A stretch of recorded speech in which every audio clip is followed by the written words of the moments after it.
నేను ఈ మధ్య కాలంలో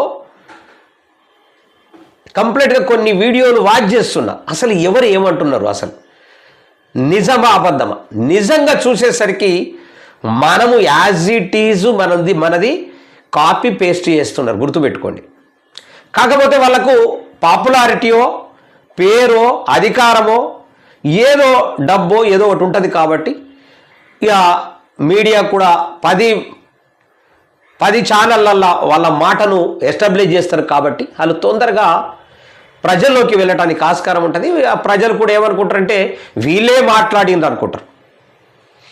కానీ నిజంగా అసలు దార అంటే గోదావరి కానీ కృష్ణా కానీ తుంగభద్ర కానీ కావేరి కానీ ఏదైనా ఏ నదులైనా ప్రజా అసెంబ్లీలే ఉడుతున్నాయి, ప్రజా అసెంబ్లీ నుంచే పుడుతున్నాయి. అక్కడనే పుట్టుక. అవి గిన్నె కష్కెడు ఉంటాయేమో, కానీ ఆ కష్కెడు రాను ఒక పెద్ద సముద్రంలాగా ఒక పెద్ద గోదావరి కృష్ణ ఎట్లా ఉన్నదో అట్లా తయారయ్యేటటువంటి పరిస్థితి ఉన్నది.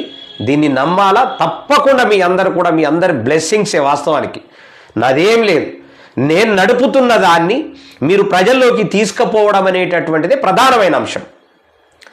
మీ వల్లనే, నా వల్ల అసలు కానే కాదు.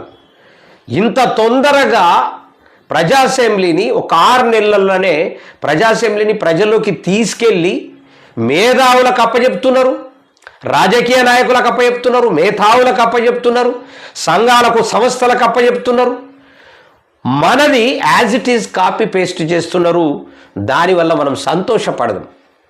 మనది ఏ పార్టీకి అనుబంధం కాకుండా, ఏ పార్టీకి వంత వాడకుండా, ఏ పార్టీని భుజాల మీద ఎత్తుకోకుండా మనం మాత్రం నిస్వార్థంగా ప్రజా అసెంబ్లీని ప్రజలోకి తీసుకుపోవాలనే ప్రయత్నంలో మనం ఉన్నాం.